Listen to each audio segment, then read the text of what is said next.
Okay, good evening, families of addicted people, and just anybody that's interested in life-changing situations and circumstances. So, just wait for a couple of people to join us and come online. And it's been a good week. And I think we missed each other yesterday evening, possibly. But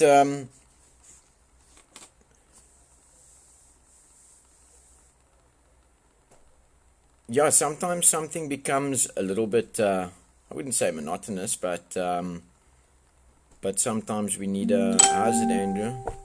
Auntie Michelle. Hey, Stacy, lekker to check your name popping up here.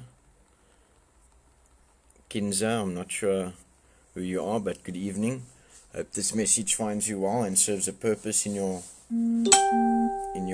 journey called life. And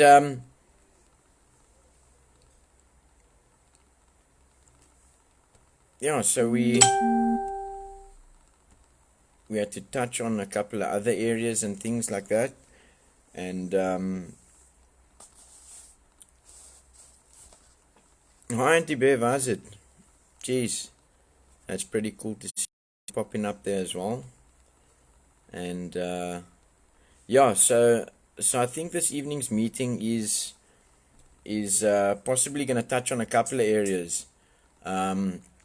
It's sort of from the heart. It's sometimes prepared, sometimes unprepared, but most importantly is the people that it reaches.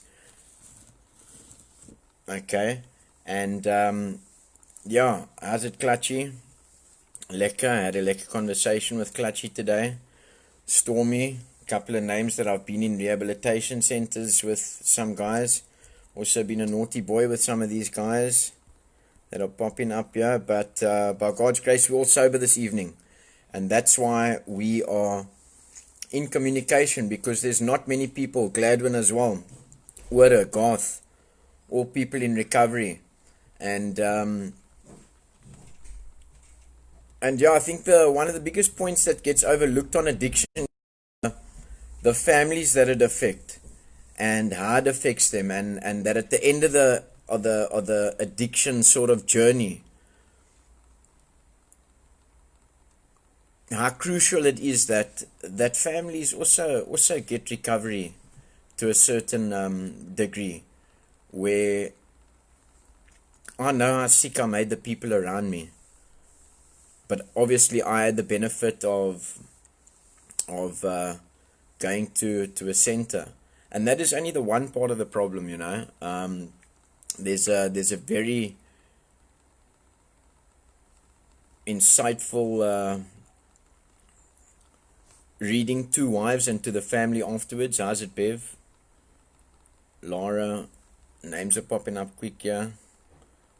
I like to say good evening to everybody, but yeah, sometimes I like to think or like to hope that the drug's done a little bit of damage. So as the names are popping up, I don't always say how's it, because I lose my train of thought. But yeah, so families are affected by addiction. Okay, after give and take 10 years of the addict making cuck with all his behaviors and things like that, putting parents through hell, putting loved ones through hell, putting girlfriends, boyfriends, whatever the case might be, putting them through hell because of the spider web of addiction. And that is how we affect the people around us. And parents are caught in a situation where they don't know what to do, because they come from a different era. I actually want to read something that just by chance I took out of the letterbox, because what it says in most newspapers doesn't interest me, because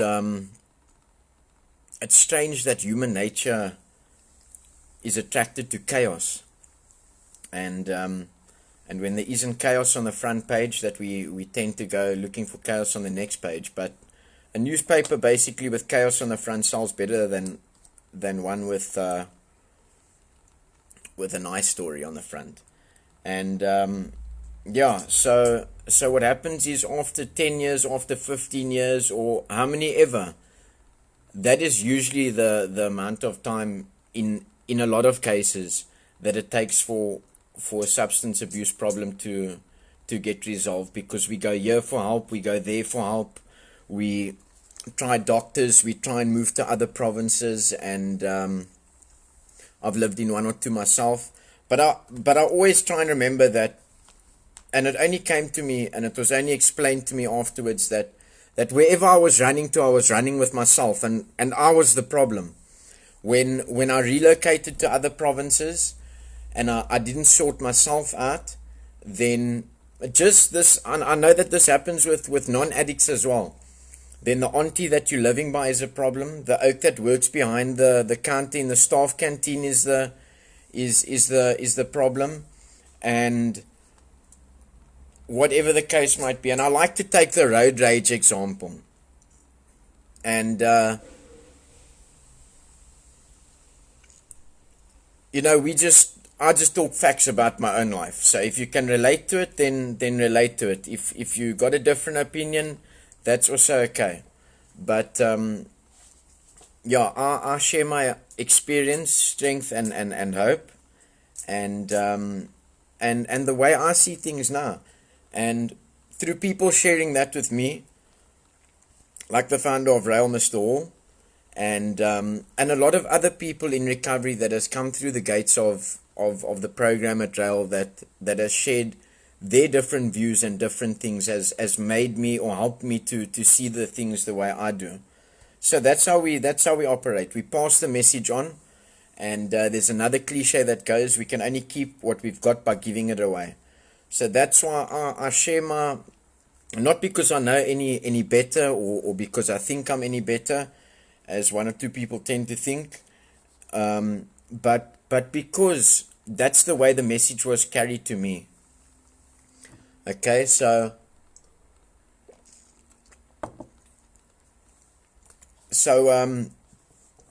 I've got this paper article here, and it says serious crimes increase. It's from the Tiger Burger, and it says there's a couple of things there, but anything to do with drugs or recovery, or that, it usually, I take an interest in that. There's not many other things I do besides addiction recovery, and a little bit of cooking here and there still, because I come from the hospitality industry, and addiction recovery, and more addiction recovery, and a little bit more addiction recovery. Because if I don't do that, I'm going to be doing addiction instead of addiction recovery. So over the years, through my addiction, and I see it every day, the way it's affected and made people sick, is like I was saying with the taxi situation. I moved to different provinces, and I get different jobs, and it's always maybe the chick at the reception that bothers me, that I like, or that does her job in a certain way that I don't like, or the guy behind the canteen, or whatever the case might be. But in the taxi situation, I cannot control the way that oak is driving. But I can give him my key for me to get road rage and get all pissed off and hyped up and all of that. Or I could just accept that I cannot change his IQ or driver's license, or the way that he drives, and I could just brake a little bit when he comes in front of me, and learn how to deal with that differently, so that it doesn't upset me so much. Maybe even my human nature wants to control the situation. Not my addiction nature, my human nature. And I think that is a massive problem that people are sitting with. How's it, Felicity, Elizabeth, Clacker? And so nowadays, instead of me losing my shit and driving right up behind the taxi or next to him, and pulling my gas gun out, not real gun, because I was banned from having a firearm license with my first GBH case. And yeah, which brings me to this serious crimes increase. Serious crimes such as common assault especially have increased in both the Para and Bodersig areas. Now I'm sure if it's increased in those areas, it's increased everywhere else, because what goes on in one area usually goes on in the other area. Just like addiction, whether you're from Bishop's Court or Bishop's Lavis, there's addiction everywhere. The way it works now is you can try and move with your son or wherever to the small Dorpie, there's going to be drugs there. You can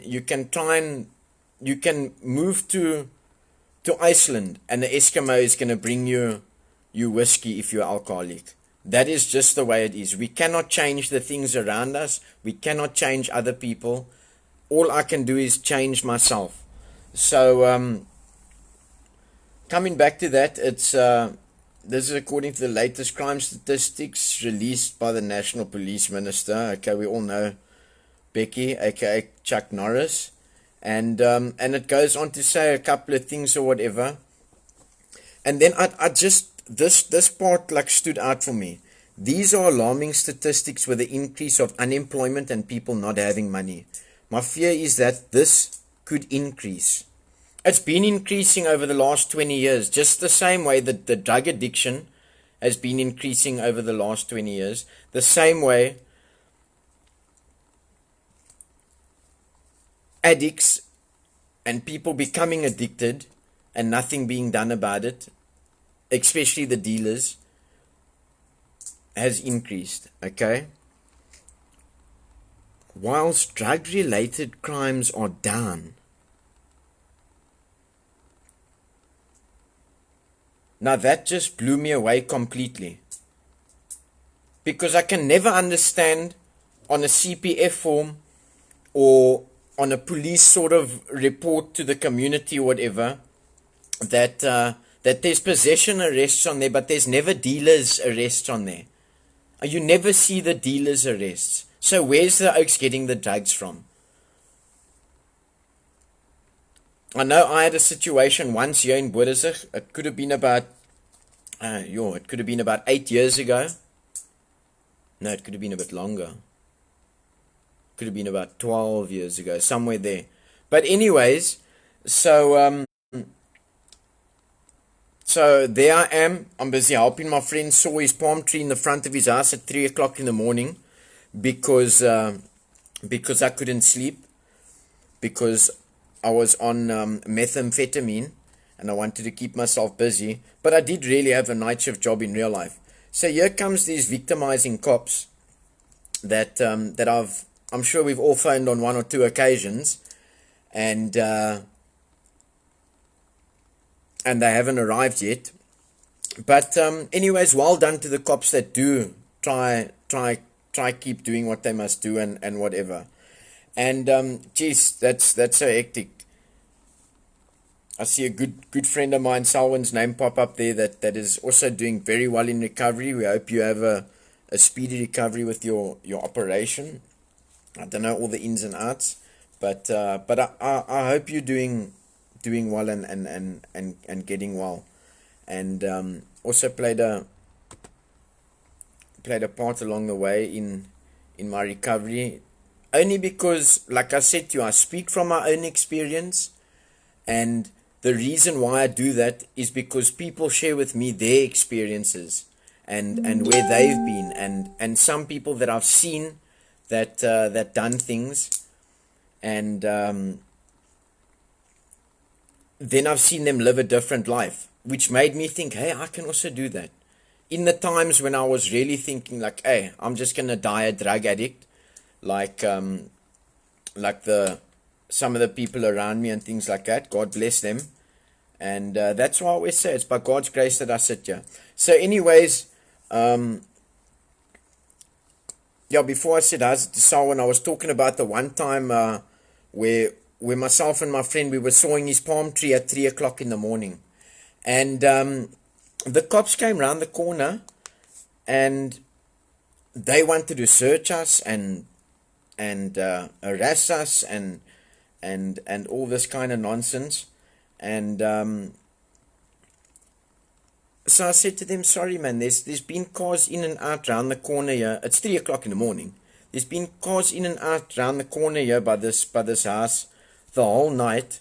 And there's a van sitting there on the corner. So now either that van is in cahoots with these people and they are watching to let them know when another van's coming, or they're not interested, or they're sitting sleeping in the van, but now you want to come and bother me.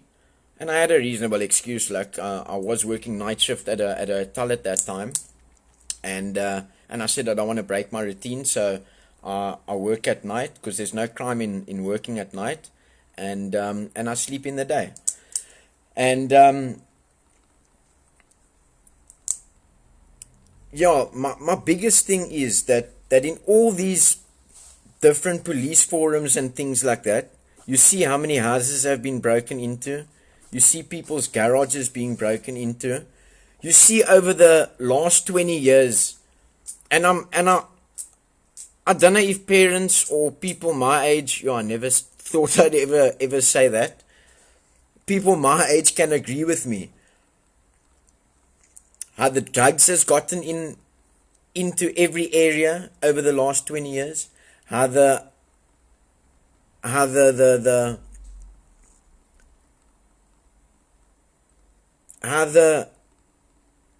lifestyles and the areas have degraded through drugs, whilst drug-related crimes are down.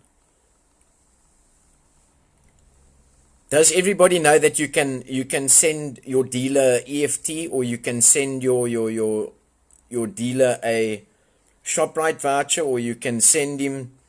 They also take all forms of payment. They even drop it off in your letterbox. And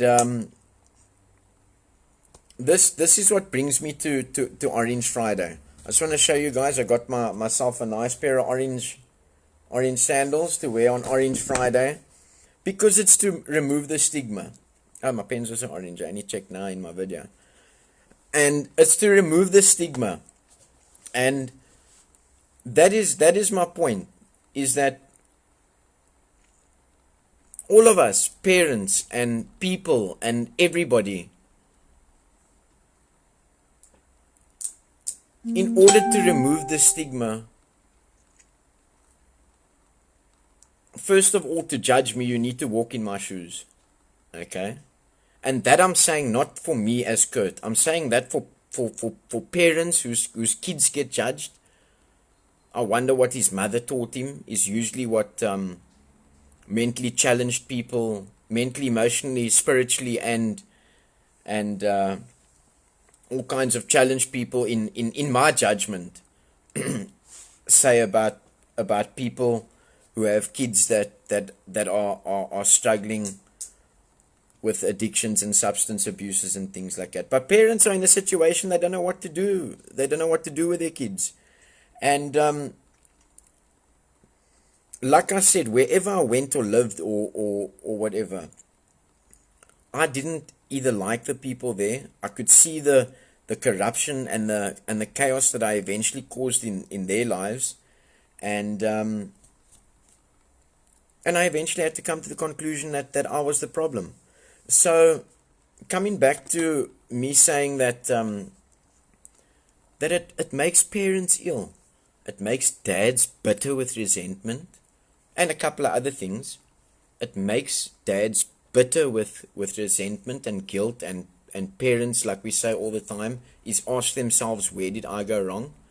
And it makes moms, in a sense, codependent, enabling, and all of that. But once they not ignorant anymore, and that's why we want to share. That's why we say that parents should help share and get connected and speak to each other, because clearly nothing's happening with the drug problem. If it says in the paper that whilst drug-related crimes are down, so it's either the people that aren't reporting it, or it's the ignorance of the communities. Okay? So once parents send their child to a recovery center, we at RAEL feel that it's the recovery center's sort of I don't wanna say responsibility, but we always tell the parents as well that they should try and find out more about what they can do differently going forward. Because remember, before the person was completely addicted and out of control, there was a time that they were raised with morals and values and done things in a way that where mom or dad says, my house, my rules. And that was stuck to. And those boundaries were broken over the years. Those, out of desperation. That is what I believe, out of total desperation. And in a lot of cases, dads cut themselves off. And in more cases, moms either went on to medications, got mentally sick, got codependent, got enabling and all of that. But once the person goes into recovery, it's also the parents' maybe responsibility to find out a little bit more so that they don't contribute to those things happening. Only for their own good. The addict in recovery is responsible for their own recovery. So what I'm saying is, the parent or loved one must only do these things so that they can be healed as well.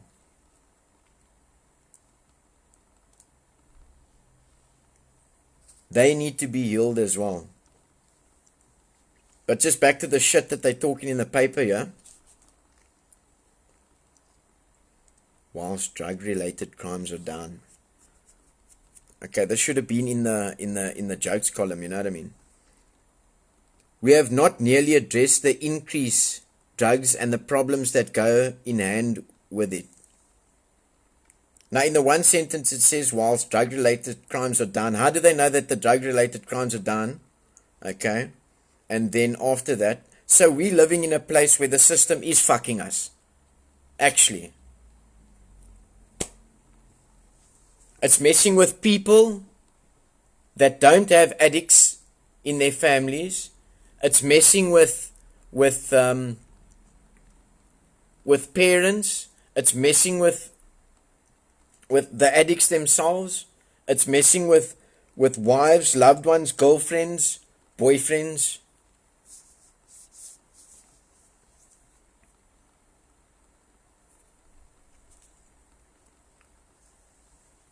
And I think that is what we as people need to maybe start standing together.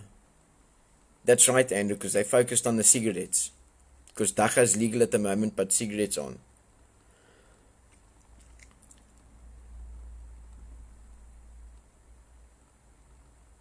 Because I'm not saying that para is a bad area, but it's one of the areas that we witnessed change in the last decade.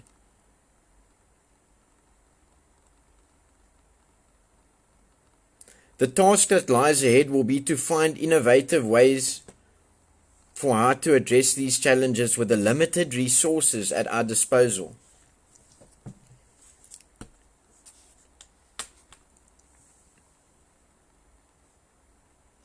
This requires a collective approach which includes all role players, such as police, law enforcement, the CPF, neighborhood watchers, security companies, including the community. Yo, Craig. That's true about Sele. But I had to calm myself down now because I'm not allowed to use those big swear words here on here. But the question I want to know is why? Why do you only see possession cases and you don't see dealer cases?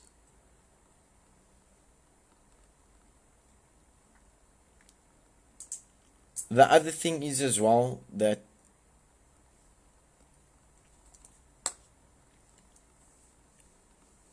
It's human nature to not want to be wrong. It's not only, and that's why we say that people and parents and loved ones also need healing. Because just like the different behavior escalated and boundaries started breaking over the years, remember, I go away for treatment. Who does the family speak to? Who does the people that I hurt speak to?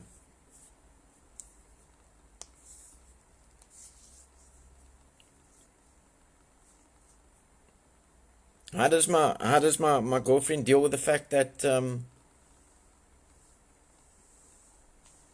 that I broke into a house 2 weeks before I went to rehab, and then we actually only became a couple after I came out of rehab. This was a couple of years ago. For me to eventually relapse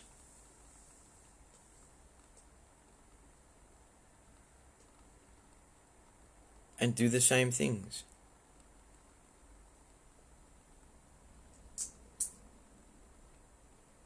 And if there was a still an ongoing case, or if the cops did follow up, then I'd be in shit for admitting this on a live feed.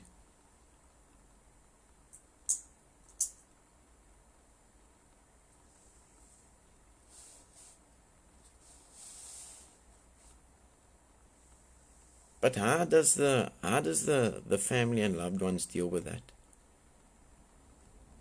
Finding things out years later.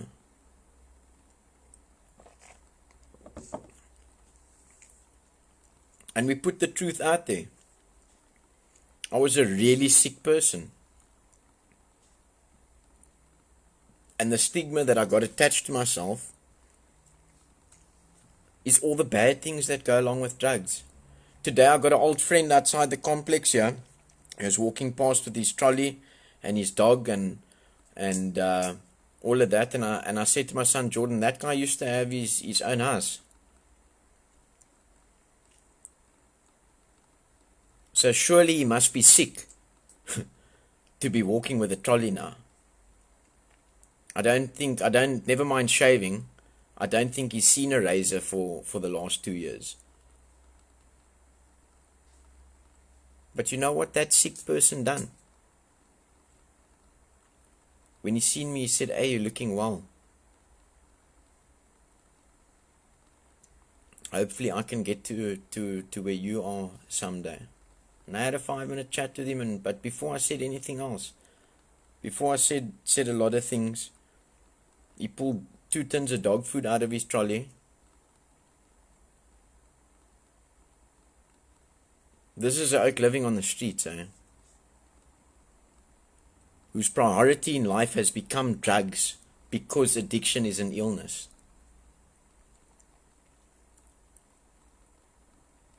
And he could have said to me, listen, yeah, I've got 2 tins of dog food. I know you got a dog. I want to sell it to you.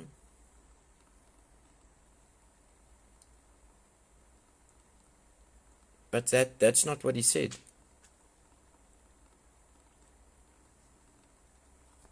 He said to me, hey, Ivan, how's your dog going and whatnot? Have you still got her and what? I got dog food here from somebody. The people obviously thought he had a dog.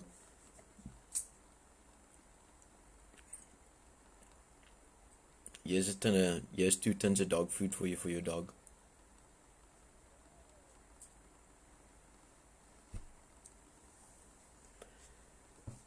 And that's true. That's very true, Solomon. Families feel ashamed because of the actions addicts and therefore isolate themselves. But that's how we remove the stigma.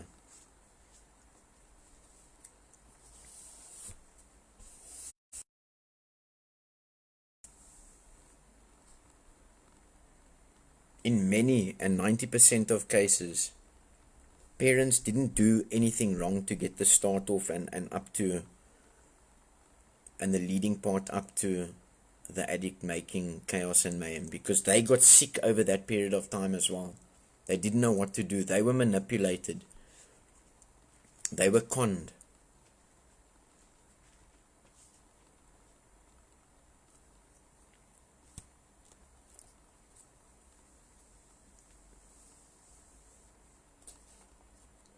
And I don't want to say what I did after that guy gave me the 2 tins of dog food, because you get these people on social media that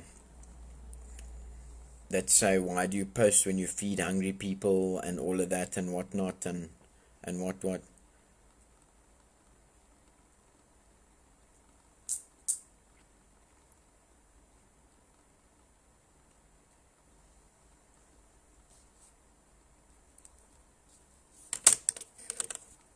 But the man was hungry.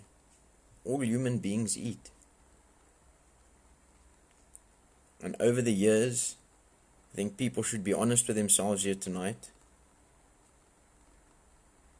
Over the years, what has your priorities changed to?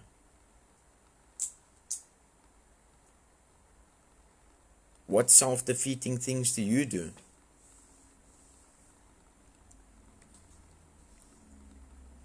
And yeah, obviously I gave him food and the whatnot, and a couple of odds. What he does with that odds is his point, is his thing.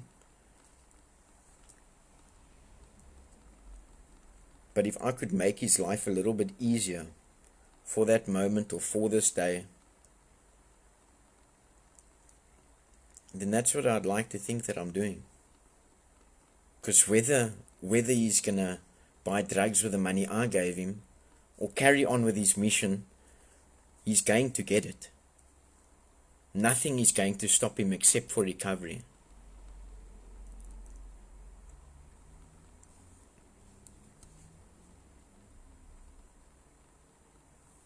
And the reason why I've done that, because I've walked in his shoes.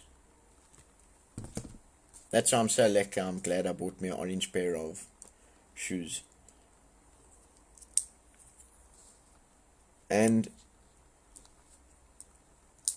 loved ones of addicts need to go for healing.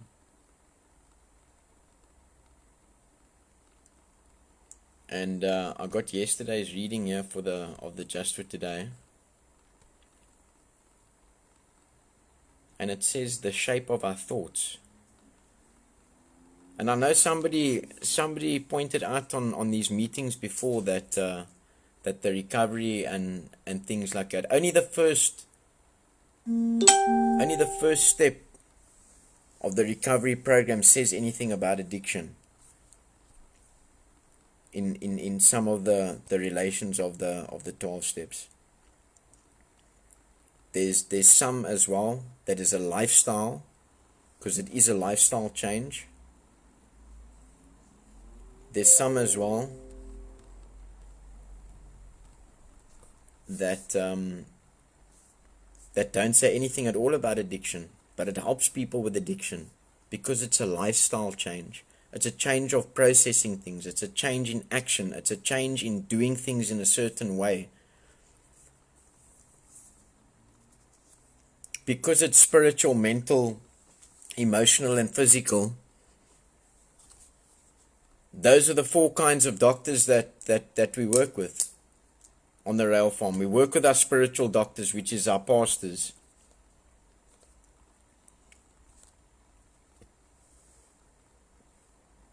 We work with our physical doctor, which is Dr. Rihanna Dutoy.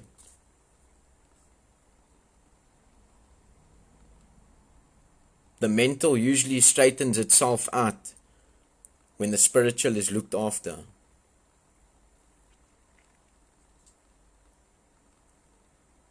And Mr. Kearney, who's a reverend pastor, Angus's dad, is also very involved with the one-on-ones to the guys.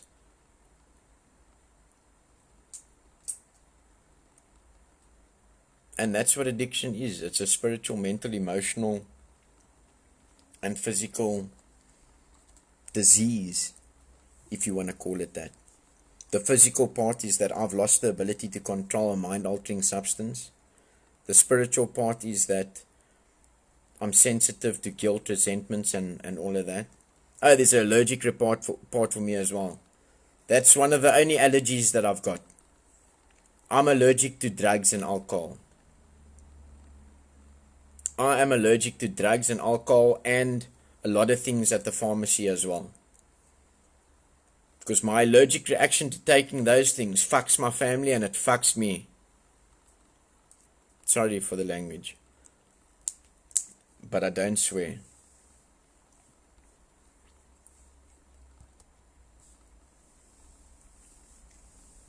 And it makes these people sick.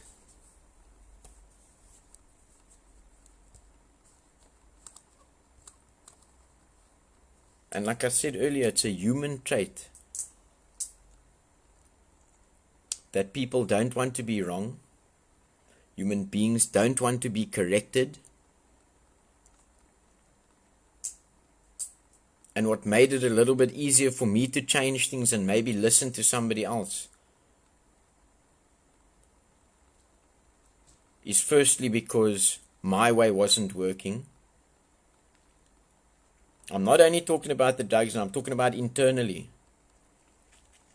I had a massive resentment problem that made me very spiritually sick. And I blamed my resentment problem on people that had wronged me. No, people are always going to wrong you. People are always not going to reach your expectation or do things the way you would have done it. There's always going to be taxis on the road.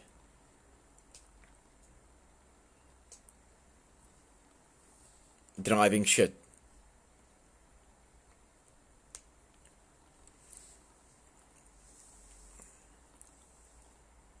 And those things we can't change.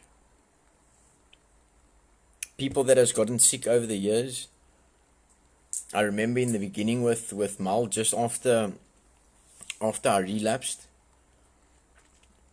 I came back from a rehab that pumps you full of starch. And I was gymming there and I was double my size. And I only worked on the outside, I didn't work on the inside. So I was still sick, but I looked like I wasn't sick because it's a spiritual, mental and emotional illness. The physical part is that once the substance goes into my body, that there's a obsession or compulsion in me to keep taking it no matter the circumstances that I cannot control without help. So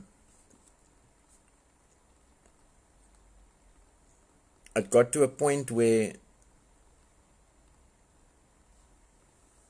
and I'm sure parents can identify with this and loved ones, where she would question herself about things. Hey, I'm sure there was a $20 here still in my wallet. Those are the sort of smaller things.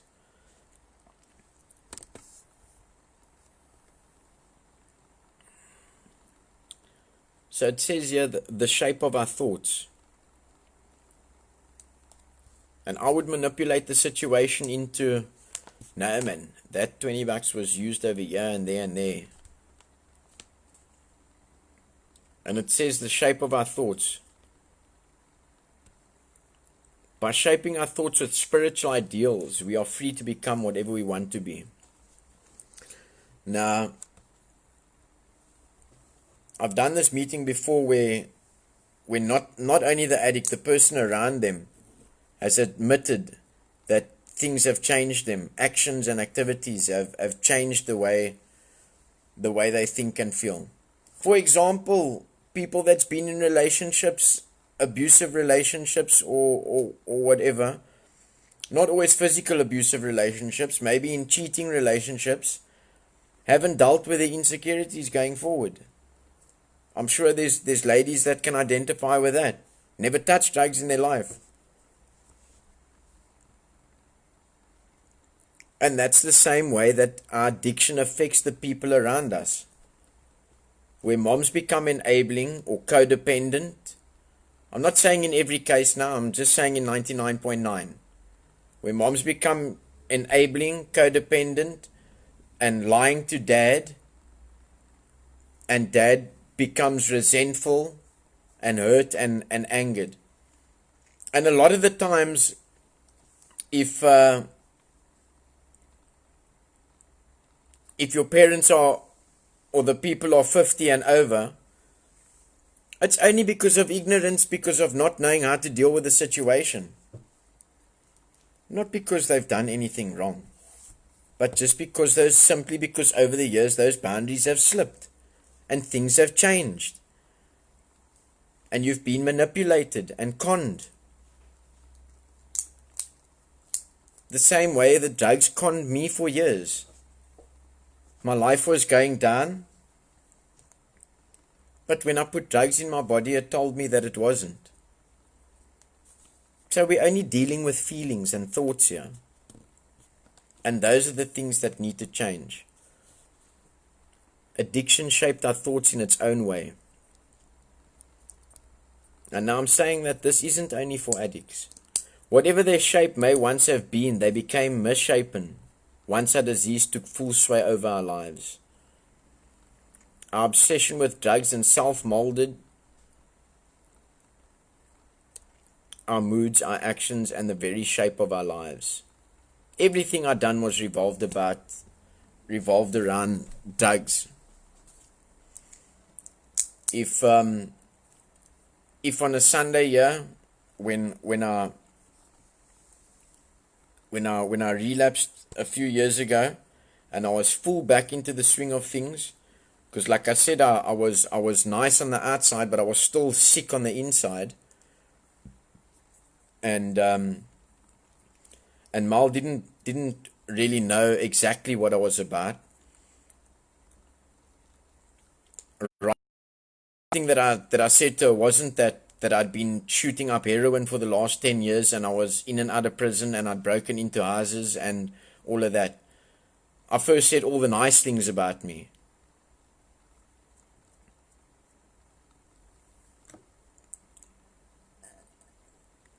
The same way, for the first 3 months in rehab, the people only say the nice things about themselves.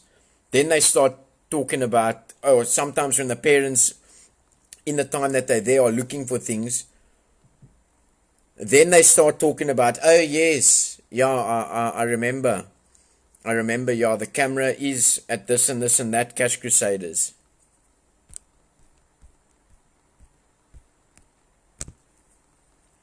So she only hears the good things about me or whatever, because obviously I liked her and my thinking was a little bit straight, but I wasn't living and working a program. So what happened was then I relapsed and all the manipulation and all that kind of stuff started, and even to the point where it was like she's telling me about how much weight I'm losing, and I'm telling her about how much cardio I'm doing. You know?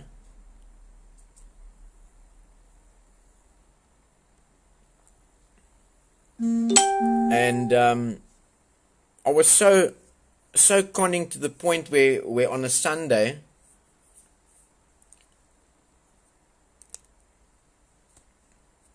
because it was easier for me to get drugs in the week when she was at work, because then I was left to my own devices and left at home to steal whatever I want to. Because in most cases, the addicts, until there's lots of chaos, you give them the benefit of the doubt. And so what I did on Sundays was I would act like I'm a nice person. I would tell them, no, all lekker, everybody's maybe watching a movie or something in the room on the TV or whatnot. And because the room is a nice place for a Sunday, after all your things are done on a weekend or whatever, and you're chilling nicely and whatnot, and obviously I'm just about done with sorting the food out and all of that. But my motives wasn't to feed everybody and make them feel loved and all of that. My motives was for me to look like a good person. And even when they wanted to come fetch their food inside, I say, no, I'll bring it to you. Because then what I'm stealing out of the freezer, When I walk to the room the first time, I can check, okay, no, they're still sitting comfortably. When I go back, I can get it out of the freezer. I can hide it outside. And then I can come back and look like such a nice person when I bring your food and cutlery to you. That's the kind of stuff that addicts do in active addiction.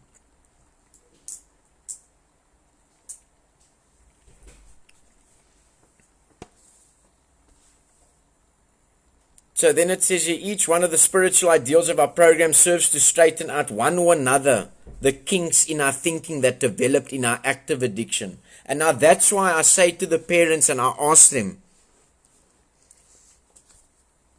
sorry, when I say parents, I mean everybody that has been affected by this person.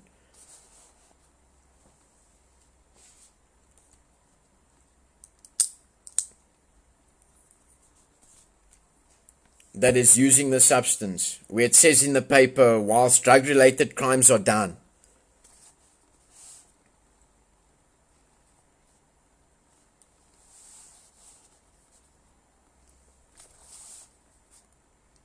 I actually smart to tell this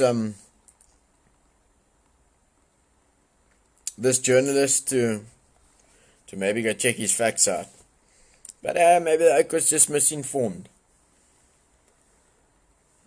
Each of the spiritual ideals of our program serves to straighten out one or another of the kinks in our thinking that developed in our active addiction. Now that is the same way what happens when therapy takes place for parents and things like that. The boundaries that have been broken, the where did I go wrong that have been broken, the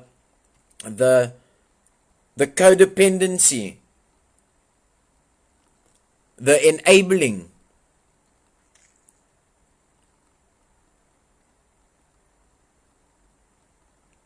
And Michelle, I think maybe you'd be a nice person to talk sometime. Michael's mom, Michelle Leroux.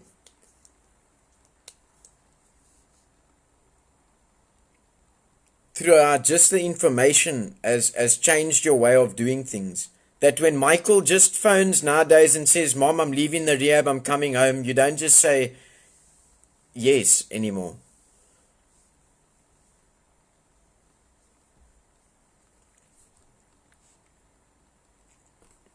Okay, I don't want to read that sentence again, but that isn't only the kinks in our thinking that developed in our active addiction. It's for the people all around us as well.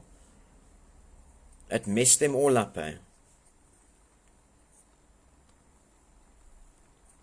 Denial is counteracted by admission. Secretive by honesty. Isolation by fellowship. And despair by faith in God. Oh goodness, my battery's running low.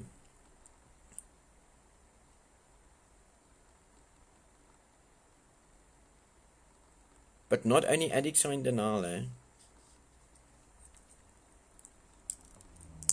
That's why I said earlier that human beings do not want to be wrong or corrected.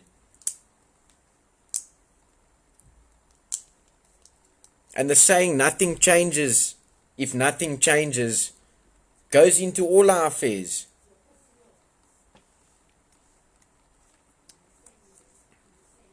If a person in recovery goes home from the center and is making shit and mom and dad don't put their foot down, nothing's going to change. They're going to relive all that feelings that they had before.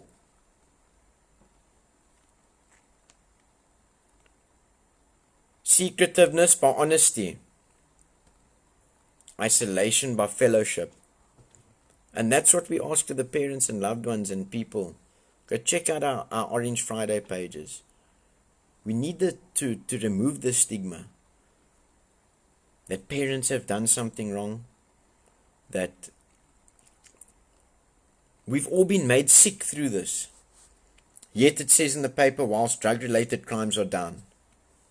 Then where's the addicts coming from?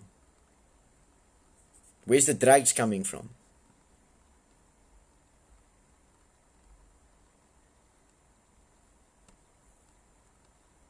Nice areas haven't gone down in condition because of poverty.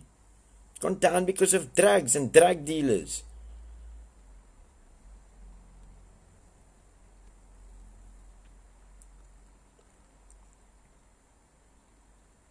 If it wasn't against my program, I'd take the law into my own hands. But I'm not allowed to do the things that I want to do to the dealers.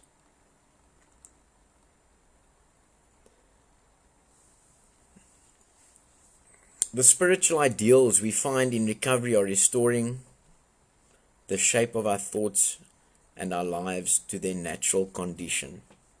Now that's why I said where the parents, I say parents, I mean loved ones and everybody around the person that is sick. Everybody was in a natural condition. The person started using drugs. The loved ones of the addict became sick over the years as well, with codependency that a lot of them are in denial about, with enabling that a lot of them are in denial about, with unforgiveness that a lot of them are in denial about. But they also need to remember doing things their way for themselves. Not doing things their way for the addicted person, doing things their way for themselves. Whilst they were being manipulated and breaking their own boundaries to say yes to the addict, made them ill. And if they do that again, they're going to get sick again. And what is that natural condition? It is the condition we truly seek for ourselves. Our highest dreams. Remember I had a green top the other day? All day I dream about serenity. And through the program at RAEL, that's what I found. Now the taxi can drive cuck in front of me.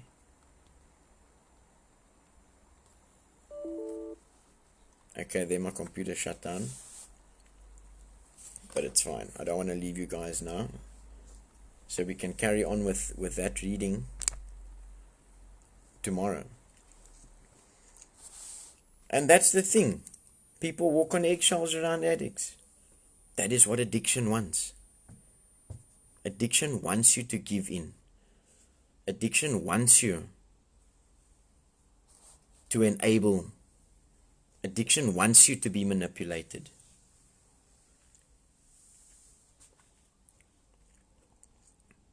Now all these things that I've spoken about cannot change in a week.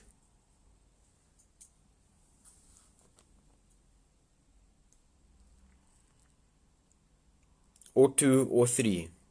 There can be progress on a month-to-month basis, but it can't change in a week, man.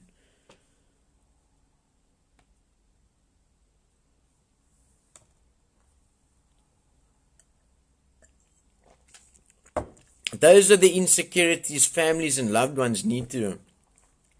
I understand that there's a lot of fly-by-nights robbery rehabs.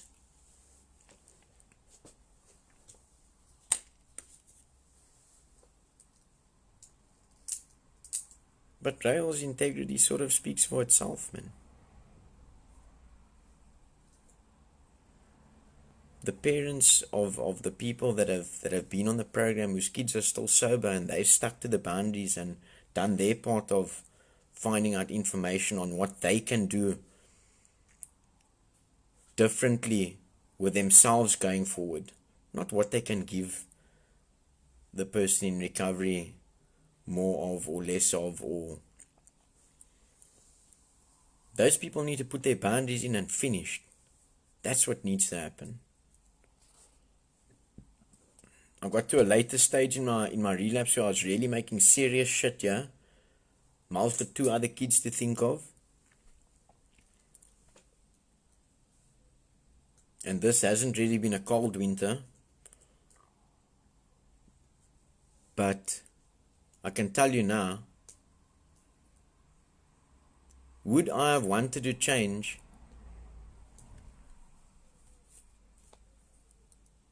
Because she allowed me to manipulate her, and one night just came where she told me, no, I'm not opening the door.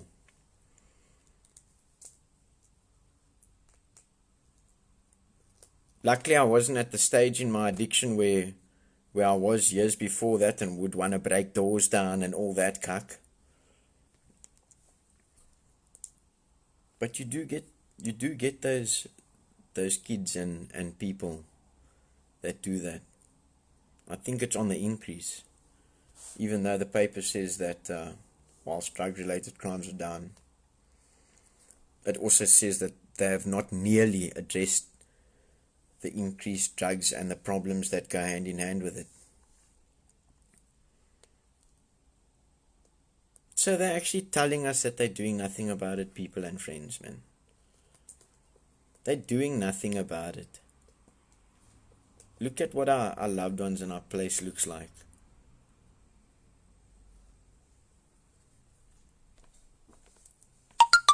And then she told me that she's not going to allow me in. So I begged to sleep in the yard. And then at 2 o'clock when the drugs ran out,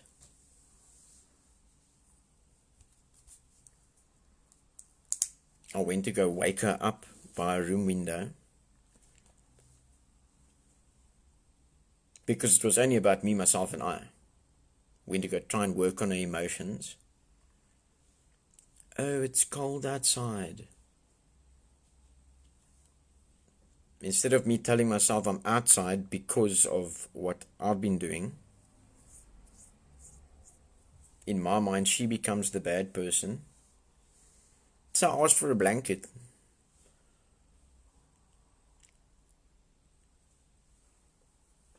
Because all an addict needs eventually to stay in active addiction is not even a blanket. They need the clothes on their back,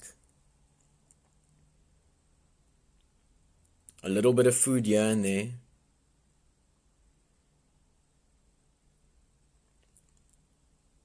and your mind-altering substance of choice.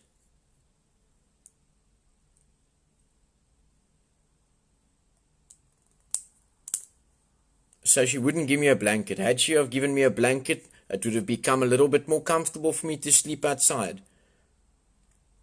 Which means I wouldn't have felt how uncomfortable it is to be outside that night, because that was in a relapse. So I hadn't been outside or on the streets or anything for a while. This was a couple of years ago. And had she given me a blanket, it would have probably been comfortable enough to carry on sleeping outside in the yard.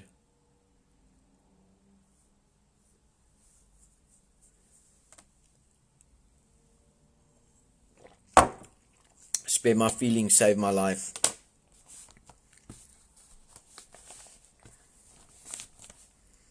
Okay, there was actually a whole other passage here that I wanted to read to everybody, but I see the time is catching us.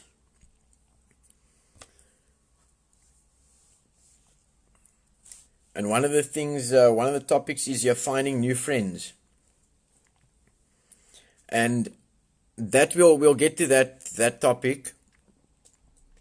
Sorry, I know maybe I went not really on a rant, but this paper really disturbed me when it said that the drug-related crimes are down. You know, it really disturbs me when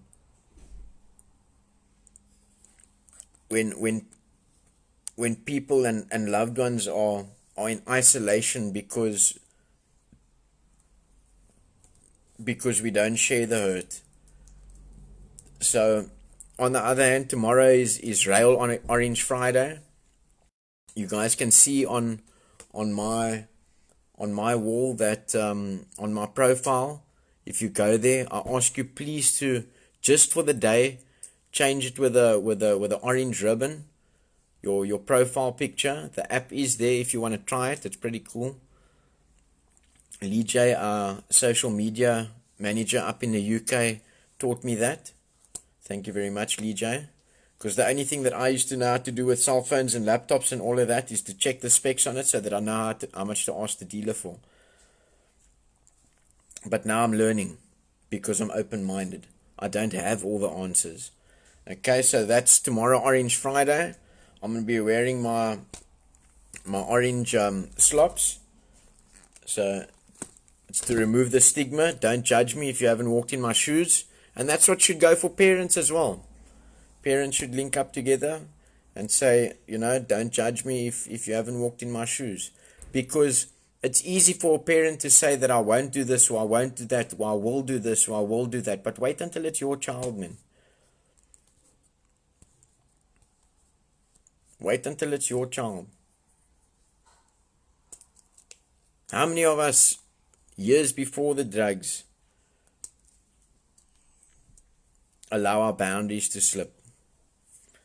Okay, thank you, Lee J. We'll post the link, and it will also be on the live recovery stories, and that's how we start standing together to remove the stigma. And eventually, if there's enough of us, then they won't need the CPF, the neighborhood watchers, and the security companies, the police and the law enforcement, because they only catch the addict. They don't catch the dealer. They don't get to the root. And then we have the World Addiction Day that was founded by Mr. Hall.